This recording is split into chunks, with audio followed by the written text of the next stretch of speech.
श्री सद्गुरु महाराज की जय।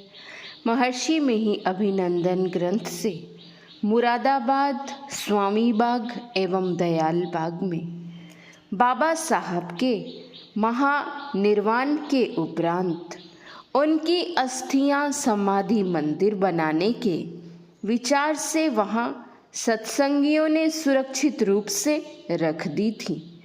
महर्षि जी ने सत्संग मंदिर के ही एक पार्श्व में अस्थियों की प्रतिष्ठा कर देने का सुझाव रखा था, पर बलभद्र दास जी ने कहा कि बाबा साहब स्वयं ही समाधि मंदिर बनाने का आदेश देते गए हैं।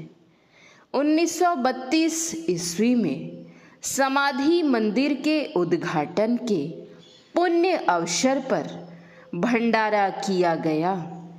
अस्थियों को समाधि में स्थापित करने के कुछ पूर्व महर्षि जी को मुरादाबाद आने के लिए तार दिया गया था, पर आप उस समय संताल परगना में सत्संग का प्रचार कर रहे थे, अतः नहीं आ पाए। प्रचार समाप्त कर आप मुरादाबाद पधारे। वहाँ कुछ दिन सत्संग कर बाबा नंदन साहब तथा काला चांद जी के साथ मथुरा हाथरस के दर्शन करते हुए आप आगरा आए। वहाँ आप लोगों ने राधा स्वामी बाग के सत्संग मंदिर तथा अन्यान्य स्थानों के दर्शन किए।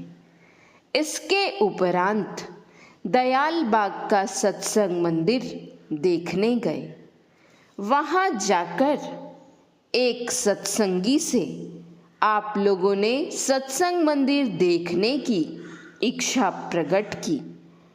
उसने रोब से पूछा, क्या देखेंगे? महर्षि में ही परमहंस जी ने कहा, सत्संग मंदिर देखूंगा।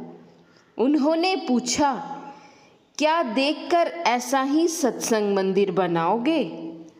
आपने कहा, नहीं महाराज, केवल देखने आया हूँ। तब वे आप लोगों को एक जमादार साहब के पास ले गए और उनसे कहा, ये लोग सत्संग मंदिर देखने आए हैं। जमादार साहब ने आप लोगों के साथ एक सिपाही लगा दिया और उससे कहा, इन लोगों को पूछताछ दफ्तर में ले जाओ। दयाल बाग में उन लोगों की एक राज्य शासन जैसी व्यवस्था आप लोगों को देखने में आई। पूछताछ कार्यालय जाने पर वहाँ के कर्मचारी ने आप लोगों से पूछा, आप लोग क्या चाहते हैं?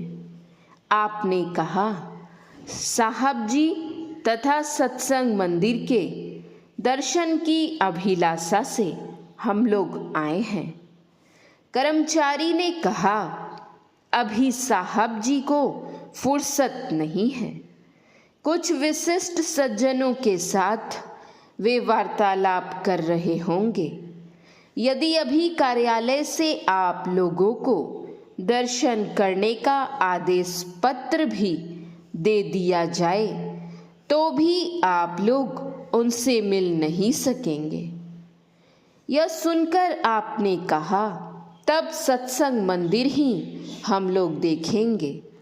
कर्मचारी ने यह सुनकर आप लोगों से कहा, आप लोग कारखाना देख सकते हैं, गोदाम देख सकते हैं, क्योंकि इसमें आपको टिकट नहीं लगेगा, पर साहब जी तथा सत्संग मंदिर के दर्शन नहीं हो सकते। आपने उत्तर दिया, हम लोगों को और कुछ देखने की इच्छा नहीं है, केवल साहब जी तथा सत्संग मंदिर के दर्शन की ही अभिलाषा से हम लोग यहाँ आए थे। वहाँ से वापस होकर आप लोग दयाल बाग सत्संग मंदिर के समीपस्थ सड़क से जा रहे थे। वहीं एक दूसरे सत्संगी मिले। उनसे आपने कहा, हम लोग यहाँ का सत्संग मंदिर देखने आए थे। उन्होंने उत्तर दिया, सत्संग तो समाप्त हो गया। दयाल बाग आकर आप लोगों को लगा कि जैसे यह रोबीले साहबों का ही बाग हो। पूछताछ अफसर के सिवाय सभी सत्संगियों की बोलियां रोब से भरी हुई थी। संयत और मधुर भाषण का वहाँ नितांत अभाव था। आप लोग वापस लौट गए। उसी वर्ष बेगूसराय के निकट बगहा के सत्संगियों ने आपको सत्संग कराने के लिए बुलाया। आपके साथ मुंशी गोविंद लाल जी, कौशिकीपुर श्री ब्रह्मदेव लाल जी, फुलवरिया बरौनी तथा राधा स्वामी मठ के मुंशी साहब थे। वहाँ के सत्संग में आपको पता लगा कि राधा स्वामी मठ की उक्त दयाल बागी संस्था के प्रथम गुरु पटना सत्संग समारोह में पधारे हैं। उनके दर्शन तथा उनसे वार्ता करने का ख्याल लेकर आप लोग बगहा का सत्संग समाप्त कर पटना पधारे। एक उपयुक्त स्थान पसंद कर वहाँ आप लोगों ने डेरा डाला। सत्संग स्थल शामियाने के आच्छादन से बनाया गया था।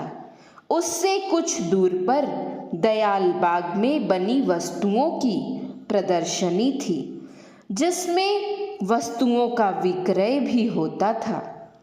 आप लोग सत्संग में कुछ देर से आए, इस कारण पीछे ही बैठना पड़ा। साहब जी के भाषण से आपको जानने में आया कि इनको इस विषय का उत्तम ज्ञान है तथा वे प्रवचन भी सुंदर देते थे। उन्होंने कहा, आत्मा का निवास हृदय में है, किंतु राधा स्वामी मठ के ग्रंथ प्रेम पत्र में लिखा है कि आत्मा का निवास दोनों आँखों के मुकाबले अंदर में है। आपने पूछा, मोक्ष धाम में जाने का साधन क्या है? उन्होंने कहा, साधन क्या, गठरी मोठरी बांध ली तब चल दिए। फिर बोले, इसके लिए सुमिरन होता है, भजन होता है और ध्यान होता है। इसके विषय में विशेष कल कहूँगा। अब समय समाप्त हो गया। श्री सद्गुरु महाराज की जय। श्री सद्गुरु महाराज की जय।